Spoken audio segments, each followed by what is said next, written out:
The story is always the same. Last minute, I had volunteered to drive one of the emergency response vehicles in Irv.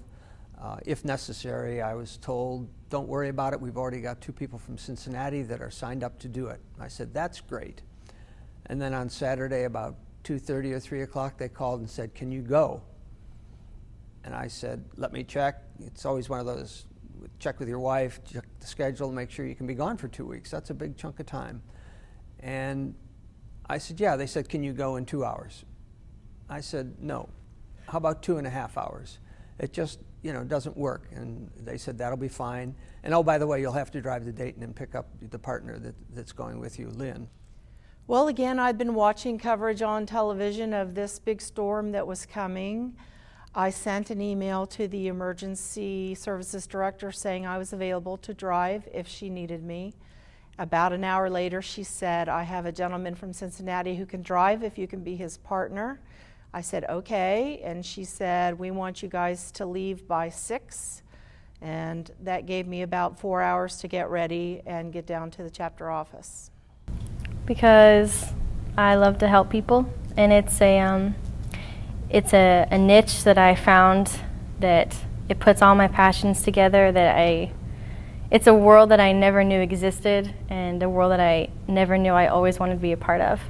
I've always known what I wanted to do with my life, but I never knew where that fit in professionally, or in hobbies or stuff like that. So when I first started, I didn't know what to expect. But after going out to my first couple fires and disaster action runs, I felt right at home, and I just jumped right into it and took all the opportunities that were given to me. So. Well, as Irv drivers, we were primarily there to pick up food from the kitchen, deliver it to a location, or do mobile feeding, which is where we hand the food out the window of the truck. Sometimes the Irvs are used to carry supplies, cleaning supplies, bulk distribution, but we were always handling food on this deployment.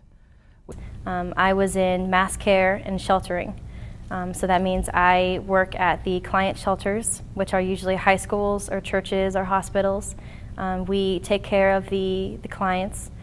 We provide food, mental health, and any moral support that they might need,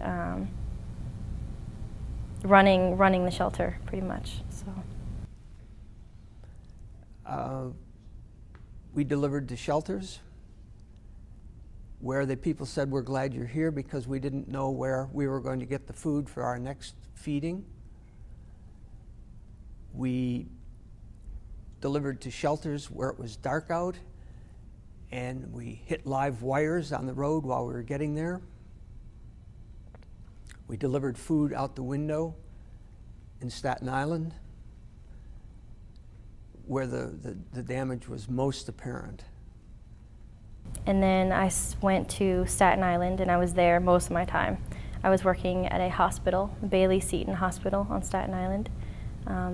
And there we had over 100 clients and over 30 animals. And I was the night shift, 7 p.m. to 7 a.m. every day. So we did dinner and breakfast, and all night we would provide snacks for them. They would come and talk to us about what they were feeling, and most of them couldn't sleep. So we were just there to help in any way that we could.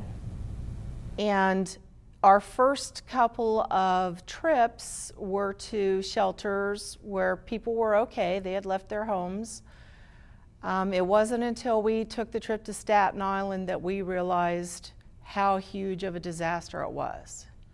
People, young and old both, lose many times everything. From the youngest child who loses their teddy bear or their blankie, to the elderly couple who have lived a lifetime in a single house maybe. And along with all their physical possessions, they've lost a lot of their memories that have been stored in scrapbooks, videos, slides, memories of a whole lifetime. It's gonna sound depressing, but since I've been back, it's been really hard. I was so immersed in that world for, it was 2 weeks, but it felt so much longer. And having all my senses heightened for that time and running on pure adrenaline, I came back and I just crashed. I crashed physically and emotionally, and it was difficult because I didn't have too many people around who understood what it was like and what we went through.